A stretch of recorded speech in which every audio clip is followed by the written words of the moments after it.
She was the family's biggest shame. The quiet, penniless girl their golden boy son, Nathaniel Harrison, had inexplicably married. To the powerful Harrison family of Boston, she was a stain on their perfect reputation.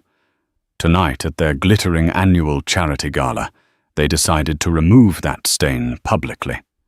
They offered her a check, humiliated her in front of hundreds of the city's elite, and told her to get out of their lives forever. But as the laughter died, the ballroom doors swung open, and the men who entered didn't just work for the rich. They worked for royalty. The Harrisons were about to learn that the woman they tried to destroy could buy and sell their entire world. The apartment in Somerville was small, but the afternoon light that slanted through the old bay window was kind. It illuminated the dust motes dancing over a worn, comfortable sofa and stacks of books that threatened to topple over. This was the life Sarah had built with Nathaniel Nate Harrison, and it was a life she genuinely, terrifyingly loved. It was a life built on a lie she told herself was necessary, a shield against a world that had never allowed her to be just Sarah. Nate kissed her forehead, his brow furrowed as he loosened his tie. He worked in the mid-ranks of a finance firm, perpetually stressed, perpetually trying to live up to a name that opened doors for him and simultaneously trapped him. "You're staring at it again, aren't you?" he murmured, gesturing to the thick cream-colored envelope on their tiny dining table. Sarah touched the embossed crest. The Harrison Foundation Annual Gala. Nate, are you sure I have to go? I never fit in with your family. They tolerate me. Barely. They're just old-fashioned Sarah. Stiff, especially my mother. Nate sighed, rubbing the back of his neck. But this is her biggest event of the year. All of Boston will be there if I show up without my wife. Again, she'll never let me hear the end of it. Please, for me. Sarah looked at his tired, pleading eyes. This was the man who 2 years ago had met her in a Cambridge coffee shop while she was supposedly a grad student on scholarship, and hadn't cared that she was wearing a threadbare sweater. He had loved her for her mind, for her quiet observations, for the person she pretended to be. How could she refuse him? "All right," she said softly. "For you." His relief was palpable. "It'll be fine. We'll go, we'll smile, we'll eat some tiny, expensive food, and we'll be home by 11. I promise." But Sarah knew Nate's promises were often casualties of his mother's ambitions. Later that night, long after Nate was asleep, Sarah sat on their fire escape, the Boston skyline, a glittering, cold promise in the distance. Her phone buzzed. The caller ID was a string of encrypted numbers. She answered, her voice changing subtly, losing its soft American inflection. "Oui, Valerius," she said, her French perfect, clipped and aristocratic. "Votre Altesse." The voice on the other end was deep and formal. "The security protocols for the gala. They are lax. It is a civilian event. I am uncomfortable with this. I will be with Nathaniel." Sarah, no. Serafina replied, gazing at the stars. "My cover is my protection. No one looks twice at the poor student. It is the perfect disguise." "A disguise that has gone on for 2 years. Valerius pressed, his concern evident. "Your father, the prince, is impatient. Silvaria needs you. This normal life is a dangerous game." "It is my game, Captain," she said, a flash of steel in her voice. "I will be fine. I am attending as Sarah Harrison, the unwanted daughter-in-law. Trust me, Valerius. I will be the most invisible person in the room. As you wish, Your Highness, but my team will be in position, en attente. The line clicked dead. Serafina closed her eyes. She had wanted to know if a man could love her without the weight of her crown. She had found one. But now to keep him, she had to walk into the one place she had avoided at all costs, the heart of Genevieve Harrison's empire. She thought of the dress hanging in her closet. She'd had it sent from one of her accounts in Zurich. It was simple charcoal grey, almost severe in its cut. No labels. It was a bespoke piece by a designer whose name was only whispered in the most exclusive circles. Its simplicity she knew would be mistaken for poverty by the Harrisons. They, with their love for loud, obvious brands, wouldn't understand. They wouldn't see the hand-stitching, the perfect drape of the billion-dollar fabric. They would see exactly what she wanted them to see, Sarah. The girl who wasn't good enough.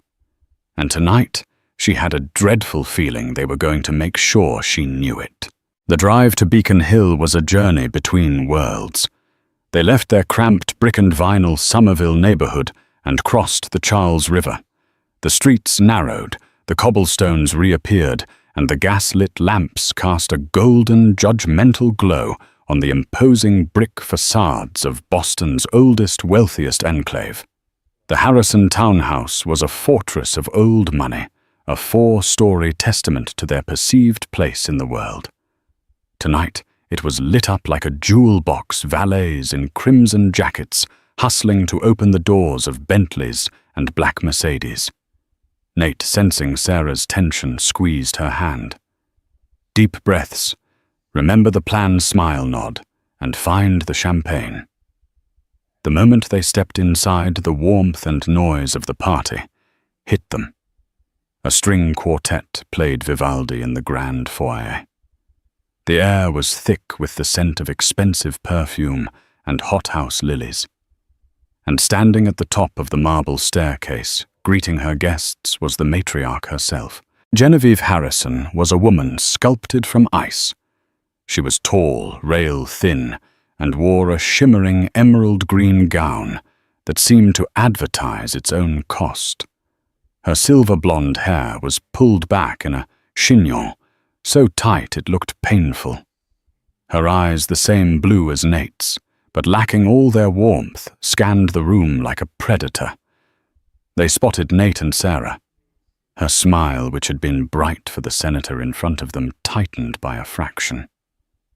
"Nathaniel, you're late," she said, her voice a low, cultured blade. She offered him a cheek, which he kissed dutifully. Then her eyes landed on Sarah. She looked her up and down, a slow, deliberate appraisal that made Sarah feel like an insect. "Sarah," Genevieve said the name, sounding like an unpleasant taste. "How simple you look. That color is very functional." Sarah inclined her head. "Mrs. Harrison, thank you for having me. Your home is beautiful." "Yes, it is," Genevieve replied, already turning to the next guest. "Do try to stay out of the staff's way, dear. They're very busy." Nate's sister Chloe descended on them next. Chloe was a younger, louder version of her mother. "Natey, you came, and you brought her." She gave Sarah a dazzling fake smile. "Sarah, darling, that dress is that from that little boutique in Cambridge, the one that sells recycled fabrics. It's so brave of you to be sustainable at an event like this. Truly." "It's just a dress, Chloe," Nate said, his face flushing. "Oh, I know." Chloe giggled, linking her arm through her brother's. "Now you must come and see Father. He's talking to Mr. Peterson about the new venture.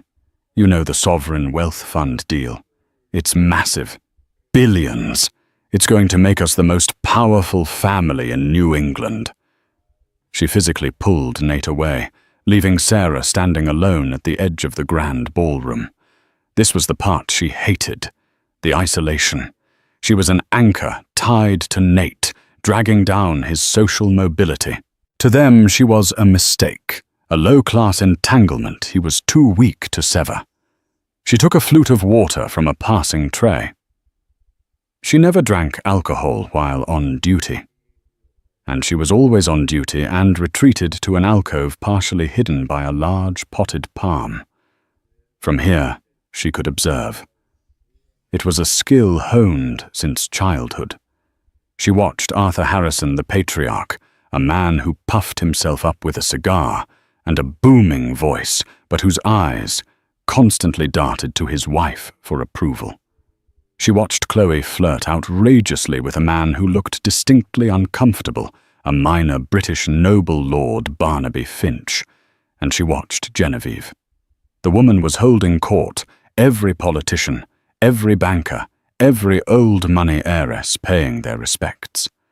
Genevieve was the true power, and Sarah knew, with a sinking certainty, that all of that power was about to be focused on her. For an hour, Sarah managed to remain invisible. She mastered the art of looking politely interested in the architecture of drifting from one empty corner to the next. She spoke to no one, and no one spoke to her. The invisibility she had cultivated her greatest defense was now her prison. Nate was trapped across the room, flanked by his mother and sister, being paraded before potential investors. He kept shooting her apologetic glances, but he was a fish on a hook, and his mother was holding the reel. The first direct assault came from Chloe. She approached Sarah holding 2 empty champagne flutes.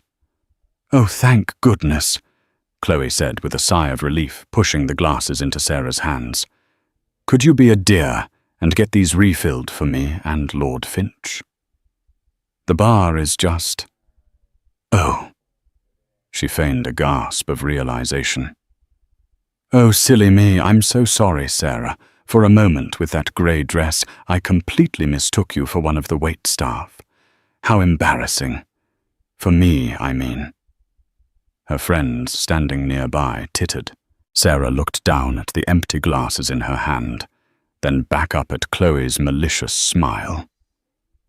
She felt the blood rush to her face, a hot, angry tide. Her royal training warred with the raw, personal sting. A princess does not engage. A princess rises above. "That's quite all right, Chloe," Sarah said, her voice miraculously steady. She placed the glasses on the tray of a passing waiter. "It must be difficult to tell people apart when you're only looking at their labels." Chloe's smile faltered, not expecting a retort. Before she could reply, her fiancé, Lord Barnaby Finch, walked up. "Chloe, darling, what's the hold-up?" he said. Then he noticed Sarah. He stopped. He stared. Not with the dismissal she was used to, but with a look of intense, confused recognition. I beg your pardon, madame," he said, his British accent thick. "Have we met, perhaps at the London summit last year?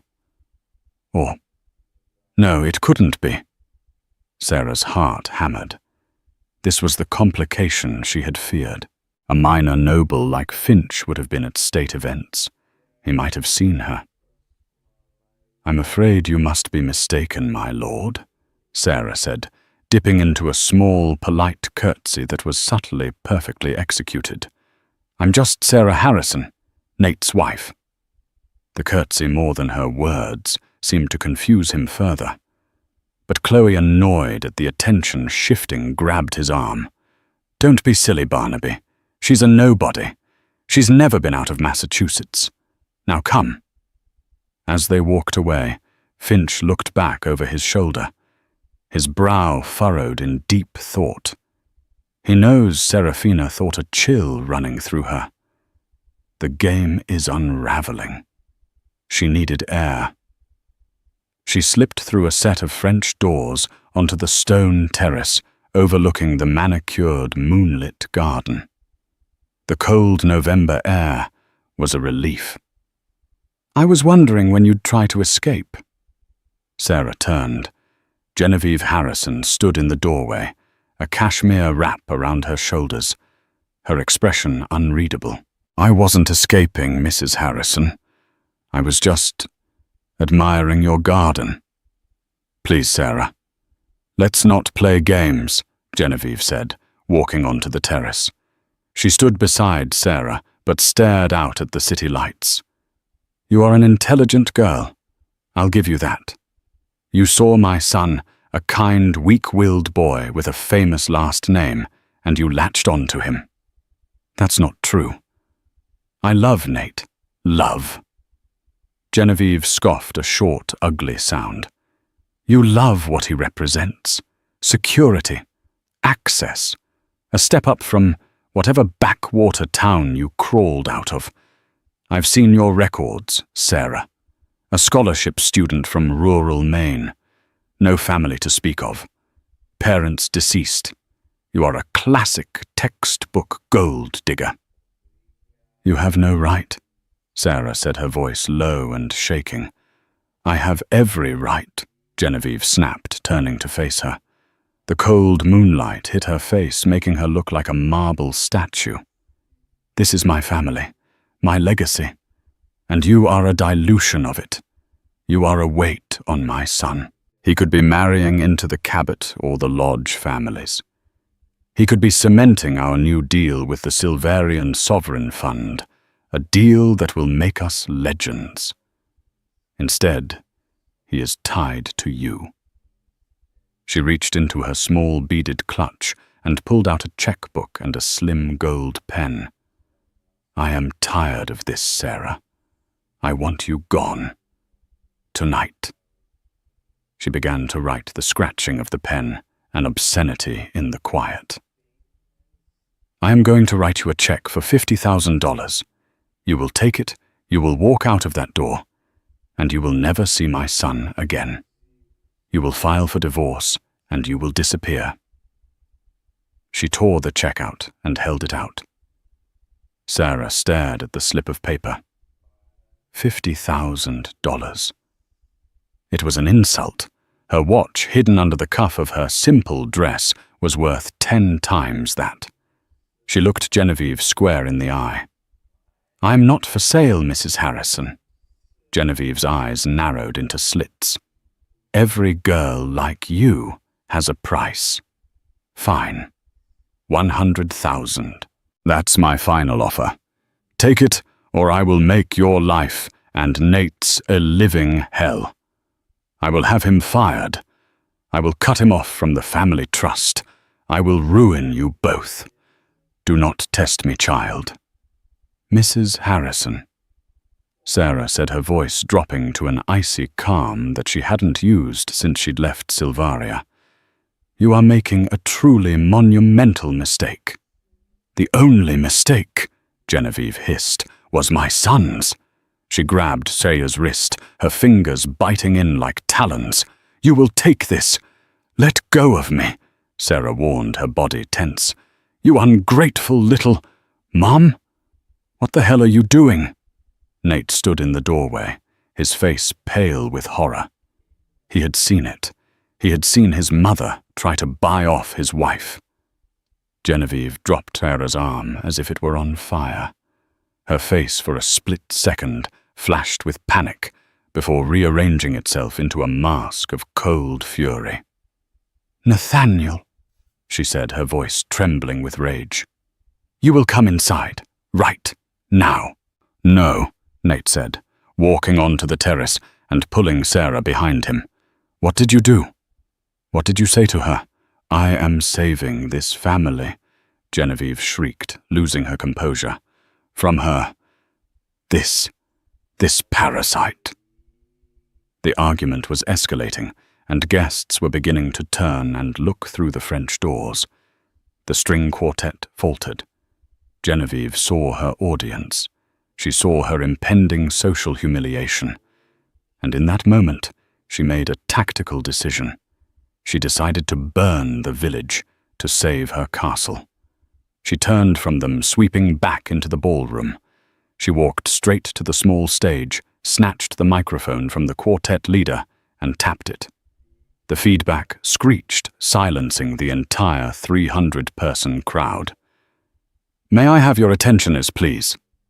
Genevieve called out. Her voice amplified, brittle as glass. Nate and Sarah followed, horrified, caught in the doorway. They were trapped. "This is not good," Sarah whispered, her hand instinctively going to her side, where a weapon would normally be. "Mom." "No," Nate breathed. "As many of you know," Genevieve said, her smile wide and terrifying. "My family's greatest passion is philanthropy. We give to the arts, to education, and to those less fortunate." She locked eyes with Sarah, who was now the unwilling center of attention for all of Boston's elite. "Tonight we have a very special, very personal charity case. My son Nathaniel, in his great youthful idealism, has taken an interest in a young woman, a girl from truly unfortunate circumstances." The crowd murmured. People shifted confused, sensing the blood in the water. Chloe was smiling, a look of vindictive triumph on her face. Arthur looked ashen. "My son married this girl, Sarah, believing he could save her." Genevieve continued, her voice dripping with false pity. "But some things, alas, cannot be fixed. We have tried to welcome her. We have tried to educate her. But it is simply not working. She does not belong. She was going to do it. She was going to publicly destroy her." "And so," Genevieve said, raising the check high for all to see, "we are making one final grand gesture of charity.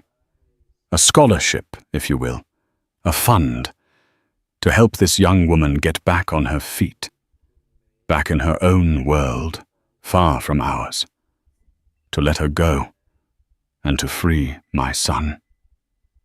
She walked off the stage through the stunned parting crowd and stopped directly in front of Sarah. The entire ballroom was silent. She held out the check. "Take it, Sarah. $100,000. It's more money than your entire family has ever seen. Go build a new life for yourself, and leave my family and my son alone." It was a public execution. Sarah stood frozen, the focus of hundreds of pitying, scornful, and shocked stares. She could feel Nate trembling beside her, paralyzed, speechless. He opened his mouth, but only a choked sound came out. He was broken. Sarah looked at the check. She looked at Genevieve's triumphant, hateful face. She looked at the crowd, and then she felt it. The familiar cold calm of command.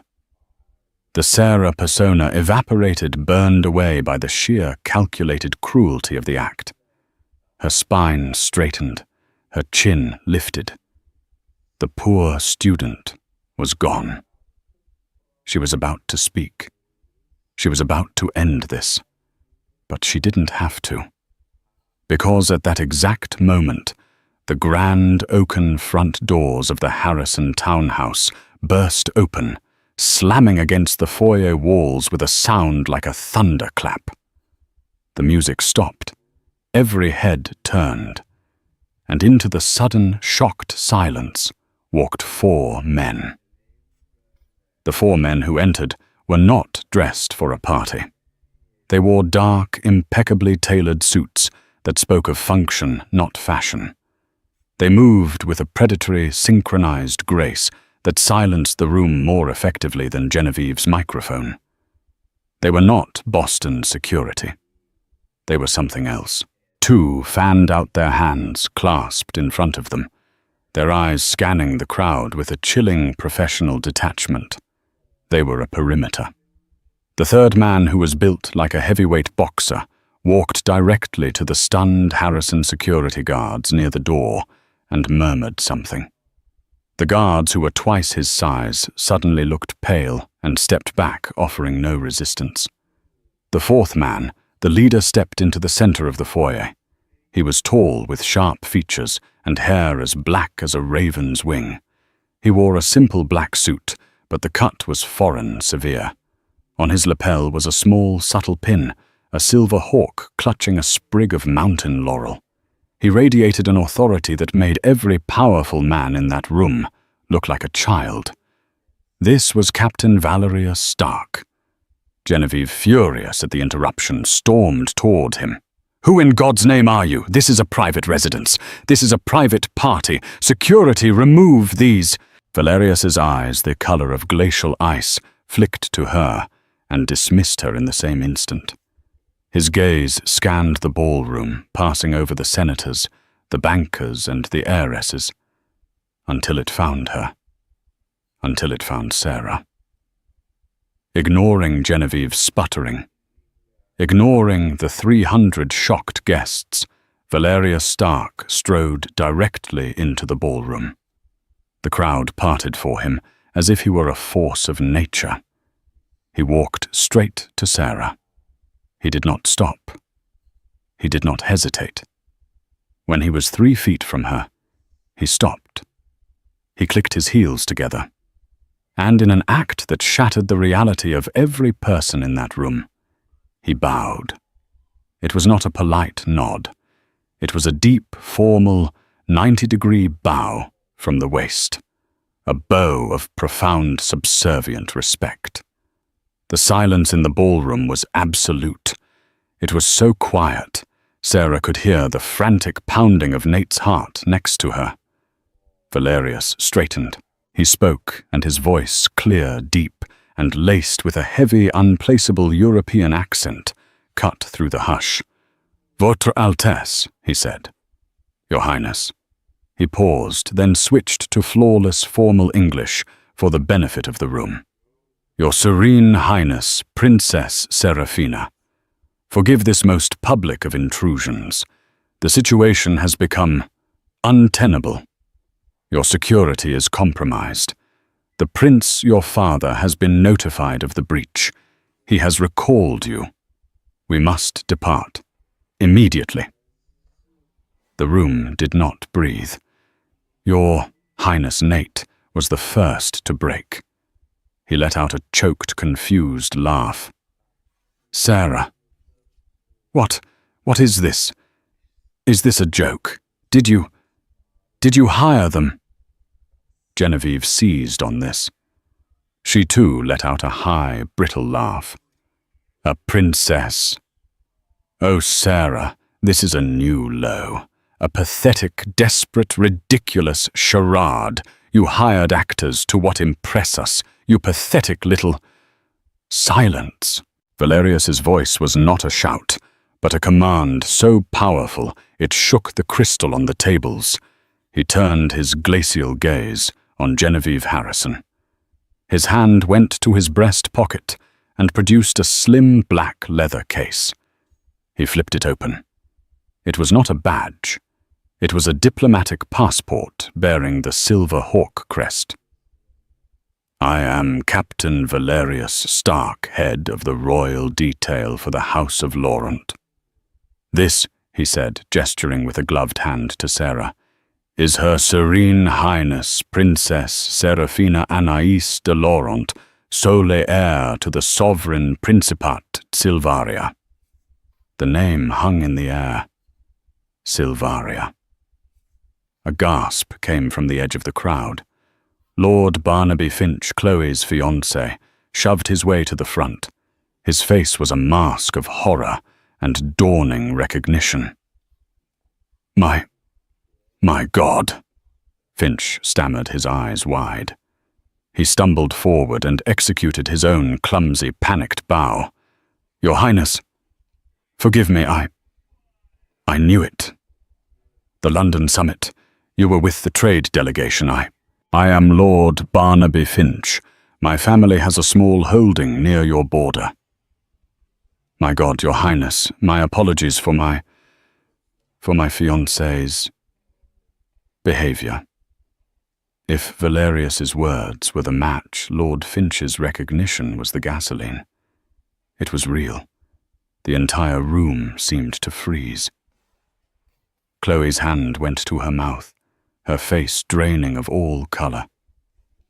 Nate looked at the woman he thought he knew, his expression crumbling from confusion into total soul-shattering shock. Sarah. But it was Arthur Harrison, the patriarch, who had the most violent reaction. He stumbled back, grabbing onto a chair for support. His face was the color of ash. "Silvaria," he whispered, his voice trembling. "The Silverian Sovereign Fund. Genevieve. The Peterson deal. They are the investors. Oh my God, Genevieve. She is the investor."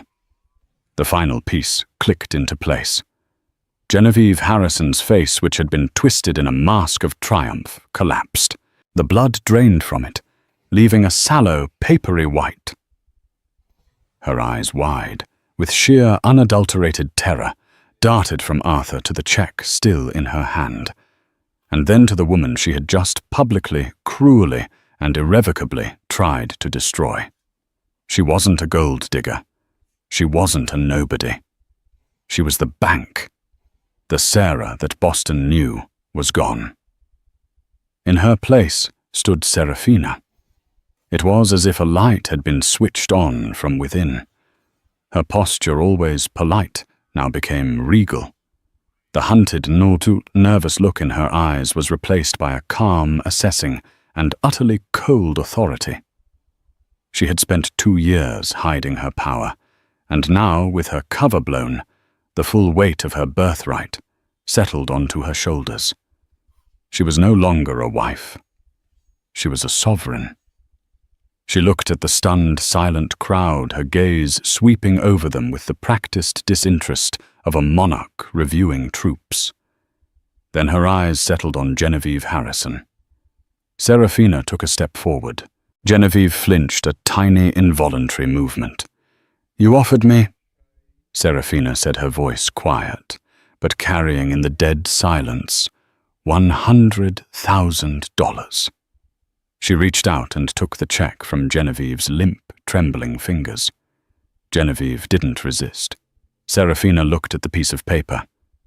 "A generous offer," she continued, "to go build a new life.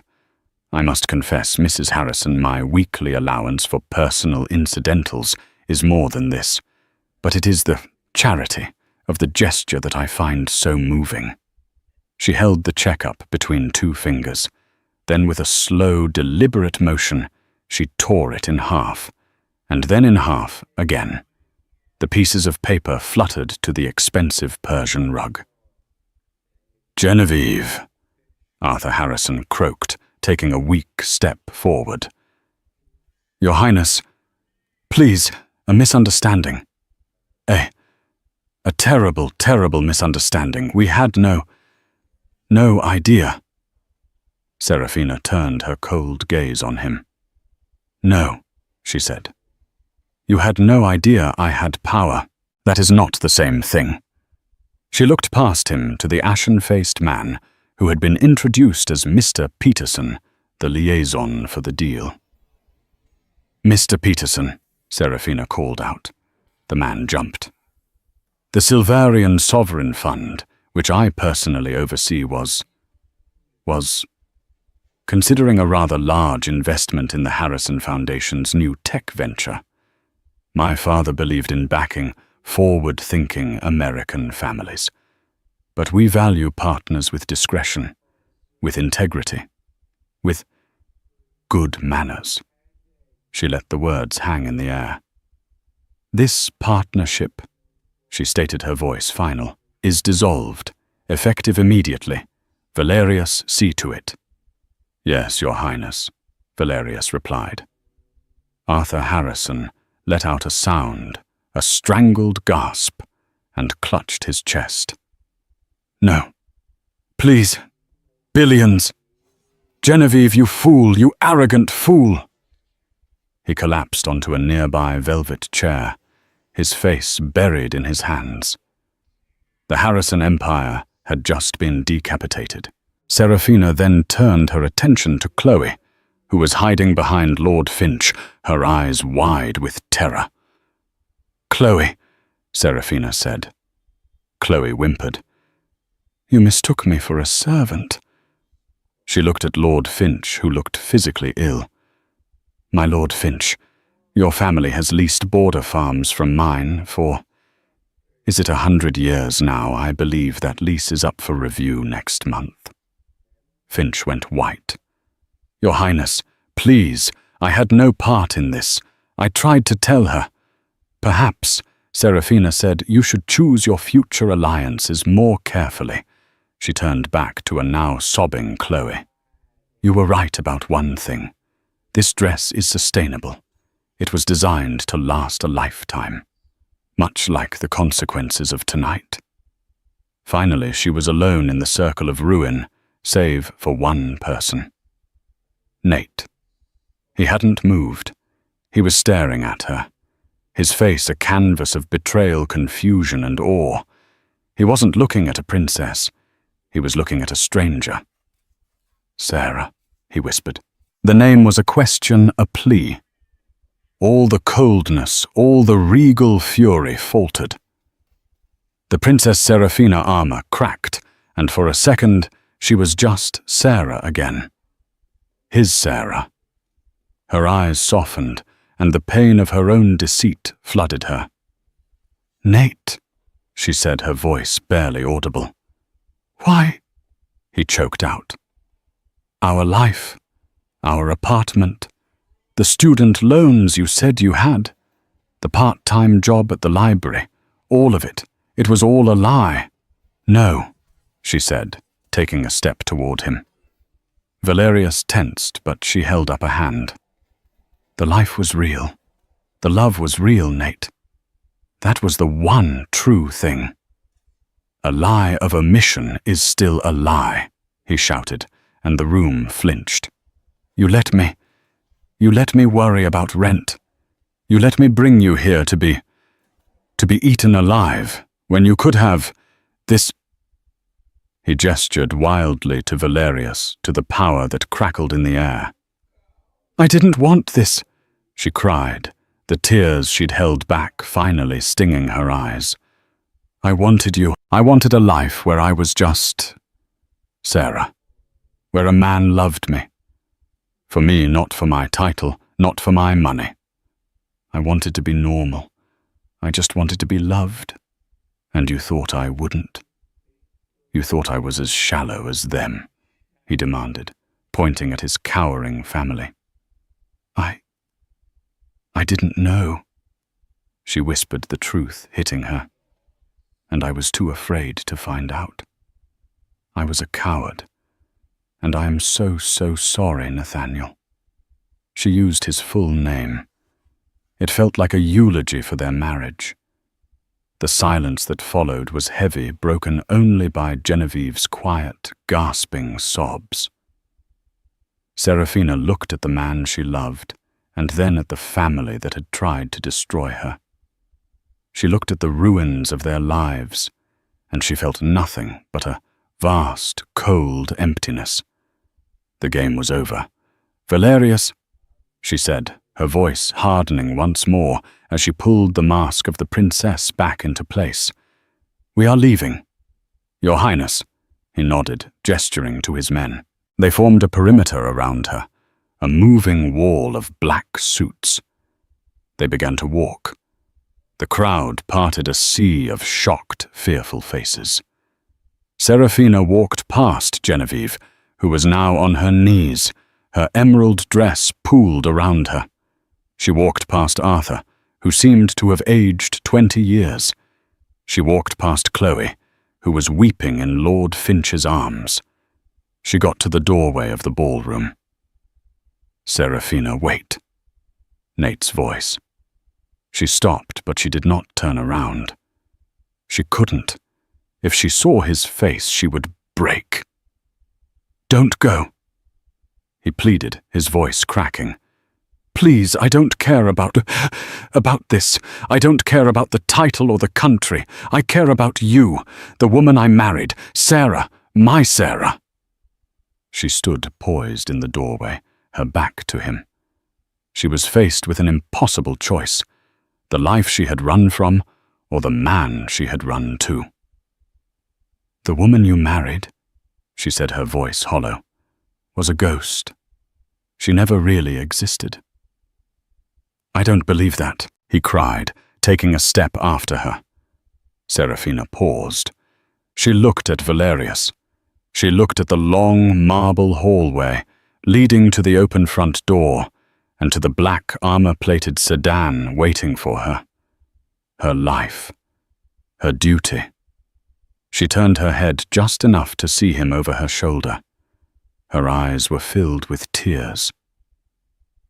"If you truly love me, Nate," she said, "and not the ghost, you will know where to find me. But you must understand, if you come, you are not just choosing me, you are choosing my world, and you will be leaving all of this behind. Forever. Make your choice." Before he could answer, she turned and walked away. Valerius and his team followed their footsteps echoing on the marble. The grand doors closed behind them with a soft final thud, leaving Nathaniel Harrison standing alone in the middle of his family's ruined legacy, the silent, staring crowd his only witness. The heavy oak doors of the Harrison townhouse clicked shut, sealing the ballroom in a suffocating, tomb-like silence. The air, which moments before had crackled with royal authority, was now thick with the stench of social and financial death. For a full 30 seconds, nobody moved. The only sound was the high, thin whimpering of Chloe Harrison. Then the whispers began. They started at the edges of the room, a murmur, a stifled gasp. People who had come to kiss Genevieve Harrison's ring were now staring at her as if she were a corpse. They were not pitying. They were calculating. They were mentally severing ties, cancelling lunch dates and unwinding business connections. In this world, power was everything, and the Harrisons had just been publicly, spectacularly neutered. People began to leave. There was no "thank you for a lovely evening," no polite goodbyes. They simply evaporated. They collected their coats in a silent, grim procession, avoiding eye contact with the ruined family. The senator, who had been laughing with Arthur an hour earlier, practically ran for the door. Mr. Peterson, the deal liaison, was already on his phone, his face grim, presumably informing his superiors that the Silverian deal was not just dead, but toxic.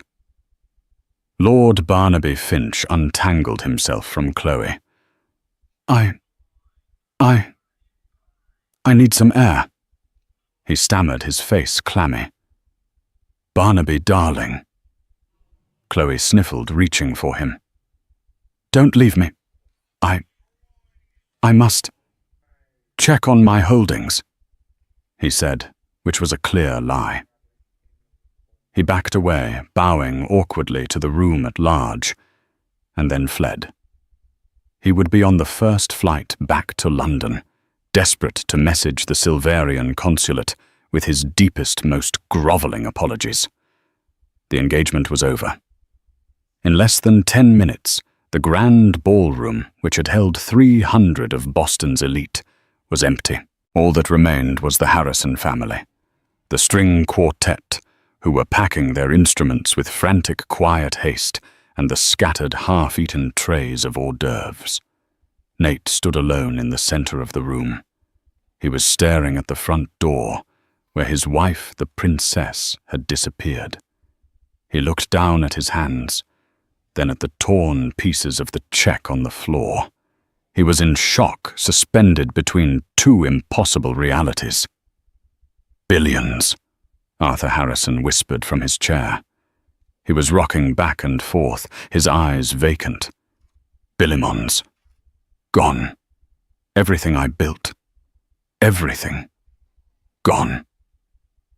Genevieve finally pushed herself up from the floor. Her perfect chignon had come loose, and a strand of silver-blonde hair fell across her face, but she didn't seem to notice. Her emerald dress was creased. She looked old. She walked on unsteady legs to Nate. "Nathaniel," she said, her voice a dry rasp. You will fix this. You are her husband. You will go to her. You will apologize. Tell her we were mistaken. Tell her it was a joke. A test." Nate slowly lifted his head. He looked at his mother. The awe, the fear, the lifetime of intimidation. It was all gone. He looked at her, truly saw her for the first time. He saw a petty, cruel, terrified woman. "A test," he said, his voice dangerously quiet. "You tried to destroy her. You called her a parasite. You offered her money. I was protecting this family. Protecting you." Genevieve shrieked, her control snapping. "From what we thought she was. How could we know?" "That's the point, Mother," Nate roared, and the sudden volume made both his parents jump. "You didn't know. You just assumed she was worthless, because she wasn't us, because she was kind and quiet, and didn't care about this." He waved his hand at the opulent, empty room. "She was my wife." He yelled, the pain of it finally hitting him. "And I let you do this to her. I stood there, and I let you."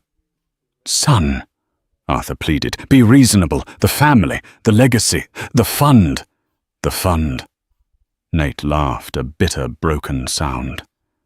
"That's all you care about, isn't it? You didn't care that I was happy. You didn't care that I loved her. You just cared that she wasn't a Cabot or a Lodge or a goddamned princess." He ran his hands through his hair, turning away from them. He looked back at the door. "If you truly love me, Nate, you will know where to find me." His choice. "Nathaniel." Genevieve tried again, her voice shifting, trying to be soft, manipulative. "Where are you going?" Nate turned back. His face was set. The weak-willed, dutiful son was gone, burned away in the same fire that had forged Serafina. "You wanted her gone," Nate said, his voice cold. "Congratulations, Mother. You got your wish." He started walking, not toward his parents, but toward the door. "What are you doing?" Arthur demanded, rising from his chair. "You can't leave. You have to fix what you started." Nate paused at the threshold. He looked back at his mother, his father and his sobbing sister, who was now alone in the corner. He saw the three of them trapped in their cold, beautiful prison of their own making. "No," Nate said. "I'm not going to fix your mistake. I'm going to try and fix mine." He turned his back on his family, on the Harrison name, on the entire city of Boston. He walked out of the grand townhouse into the cold November night, with nothing but the clothes on his back, and the impossible, terrifying hope that he could find a way to become the man his princess deserved. Genevieve Harrison watched him go. She didn't scream. She didn't cry. She simply stood in the center of her empty ballroom, surrounded by the ruins of her life. And for the first time, she was truly, utterly alone. The black Maybach S-Class was a silent, armored cocoon gliding through the cold arteries of Boston. It was a rolling fortress, hermetically sealed from the world Serafina had just incinerated. She stared out the tinted bulletproof glass, watching the brownstones of Beacon Hill, symbols of an aristocracy that had just proven itself laughably small, give way to the sterile glass towers of the financial district. She was no longer crying. The Sarah persona, the soft, hesitant grad student, had been a shield. But the raw public cruelty had shattered it, and the woman left in its place was the one she had been trained to be since birth. Serafina. Composed, controlled, cold. But underneath that glacial composure, she was in agony. It was a cold, sharp grief. She had not just lost her cover. She had lost the only life that had ever felt real. And she had lost the only man she had ever truly loved. "The plane is being fueled at a private terminal at Logan, Your Highness," Valerius Stark said from the seat opposite her. His voice was a quiet, formal rumble, a stark contrast to the chaos they had just left. "We have a diplomatic flight plan filed with the tower. We will be in the air within the hour. Your father is agitated."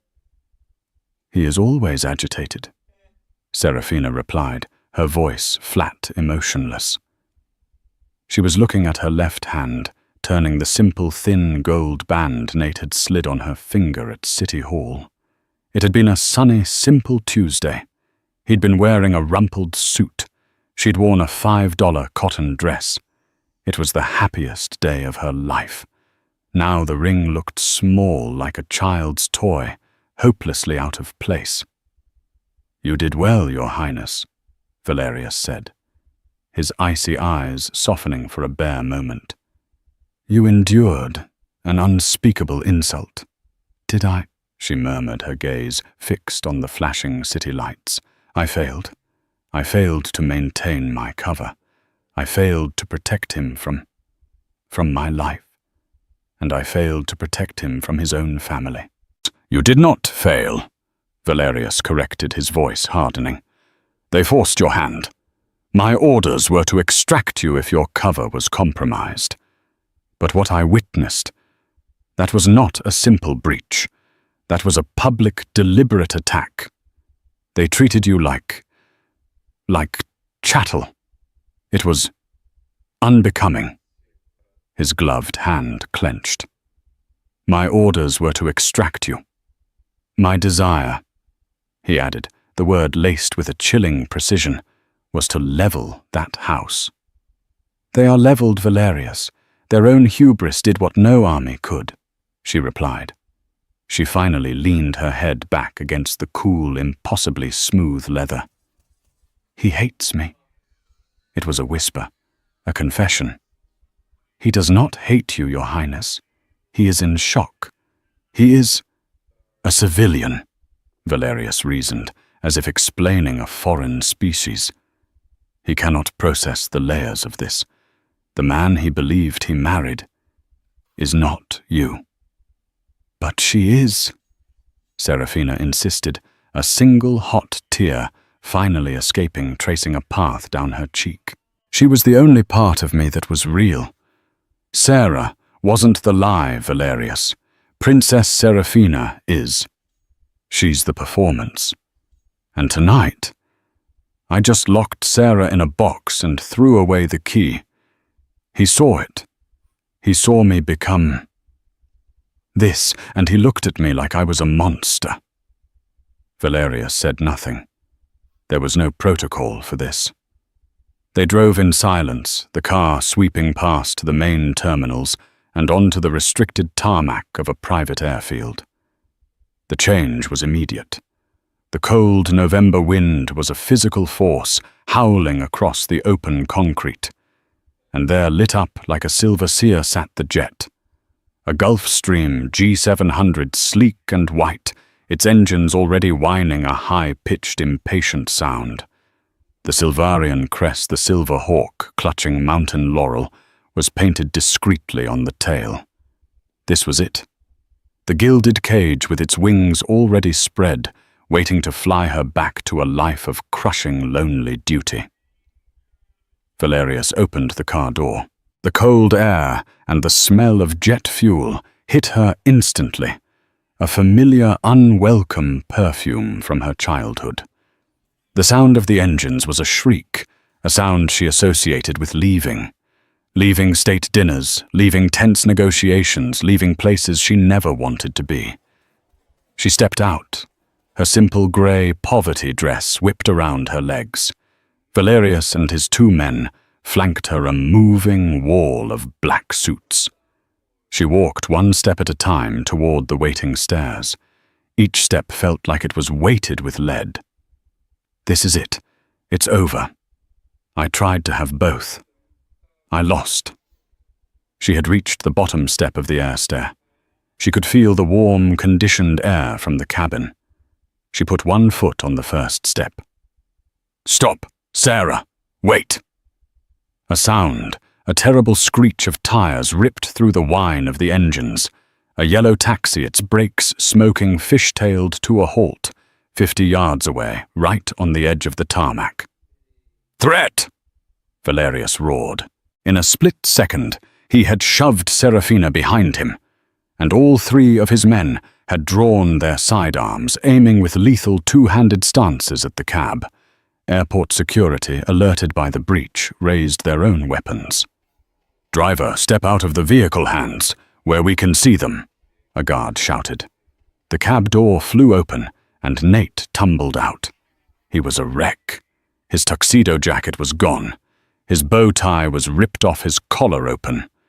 He had clearly run his chest, heaving his face pale and desperate.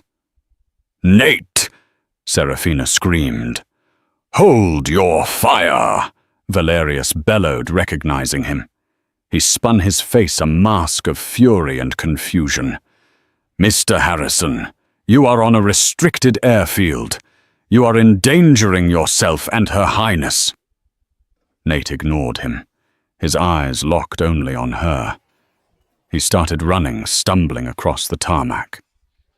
"Sarah, Serafina, I don't care, just wait." Valerius and his men stepped in front of Serafina. A human wall. "That is far enough, Mr. Harrison. This is a diplomatic matter." "Let him speak," Serafina ordered, shoving past Valerius's unmovable arm. "Let him speak." Nate staggered to a halt 10 feet away, blocked by the guards, his breath pluming in the cold. He was trapped between the armed men and the screaming jet, a man from one world, standing on the threshold of another. "Don't go," he panted, his voice raw. "Nate, I have to," she said, her heart breaking, the tears now streaming, freezing on her face. "This is my life, my duty. You saw what comes with it. You saw what I am." "No," he shouted over the wind. "I saw what they are. I was a coward, Sarah. You know my whole life I've been afraid of them. Afraid of my mother. Afraid of not being good enough for the Harrison name. Tonight, I stood there. I let my mother. I was weak. I was paralyzed." He ran a hand through his hair, his eyes red-rimmed but fiercely alive. "And I was afraid of losing that." He gestured back toward the distant city lights. "The money, the name, the legacy. But in that ballroom, when I saw them, and then I saw you, what you became." He shook his head, a small, awe-struck laugh escaping him. It was terrifying, and it was incredible. I realized, they are the ghosts, Serafina. They are the empty ones. Their whole world is the lie. He took another braver step. Valerius's hand went to his weapon, but he didn't draw. "I don't know this world," Nate said, his voice cracking as he gestured to the plane to the armed men. "I don't. I'll be a fool. I'll be the American idiot at your state dinners. I don't know your language. I don't know the first thing about being whatever it is you need. I'm just a guy from Somerville who works in finance." "I know," she whispered, her resolve crumbling. "But I love you." he said, his voice finally breaking. I love Serafina. I love Sora. I love the woman who reads in our crappy apartment and who makes terrible coffee. And I love the princess who just brought my entire family to its knees with a single terrifying sentence. I love all of you. I don't care about the name. I just care about the person. He stopped, standing directly in front of her, the guards a silent, tense barrier between them. You told me to make a choice, he said, his voice now strong, final. I choose you. I am done with them. I am done with that life. I choose you. If you'll still have me. If you can forgive me for being a fool. For not seeing you. Serafina looked at his face, this man she had loved in secret. This man who had just thrown away his entire life, his fortune, his family, all for her. For the real her. He hadn't run from the power. He had run toward her. The dam of her royal composure, of years of training, of a lifetime of loneliness, finally broke. You idiot, she sobbed, a small choked laugh escaping. She surged forward, pushing through Valerius's arm, and crashed into his chest. You absolute wonderful idiot. You have no idea what you're getting into. As long as I'm getting into it with you, he murmured, his arms wrapping around her, holding her so tightly she could barely breathe. And he kissed her. It was not a fairy tale kiss. It was desperate and messy and cold from the wind, and it tasted of salt from her tears and jet fuel from the air. It was a promise. It was a pact. It was the sealing of a new, terrifying and utterly uncertain future. Valerius Stark watched them. He stood rigid for a long moment. Then he let out a long, slow breath. He turned his back to them, giving them a moment of privacy, and tapped his earpiece. His voice was clipped formal. Captain Stark here. Inform His Serene Highness the Prince. The situation has been resolved. The princess has an additional passenger. No, not a passenger. She has secured her husband. He paused, listening. Yes, sir. That is correct. Mr. Nathaniel Harrison. He is now under the protection of the Silvarian crown. We are bringing him home. We are wheels up in 5. He cut the connection and turned back. Serafina and Nate had broken apart, but were clinging to each other's hands. Valerius permitted himself the smallest, rarest of smiles. The mission, it seemed, had just changed. Dramatically. Serafina, her eyes shining, looked at Nate. She was still a princess. He was still a civilian. But they were for the first time on the same side. Are you ready? She asked. Nate looked at the massive alien jet, then back at her. He took a deep breath. No, not even a little. But I'm with you. Then, she said, squeezing his hand, that's all that matters. Hand in hand, the Princess of Silvaria and the exiled son of Boston turned their backs on the city. Together they climbed the stairs into the light, leaving the ruins of the Harrison family and the ghost of Sarah far behind. The heavy door sealed shut behind them, and the engines roared to life. The ballroom doors closed, but Nate and Serafina's story was just beginning. They left the lies and the cruelty behind, but can a love born in the secret survive in the full glare of a royal court? What happens when Nate from Boston is dropped into a world of politics power and a royal father-in-law who never wanted him? The Harrisons paid the price for their arrogance, a lesson in underestimating the quiet ones. It's a reminder that true power doesn't always scream. Sometimes it sits quietly in the corner, waiting. If you loved this story of shocking reveals and just desserts, please hit that like button. It truly helps the channel. Share this video with someone who loves a good revenge story, and don't forget to subscribe and ring the bell. We post new dramatic stories every week, and you won't want to miss what happens next.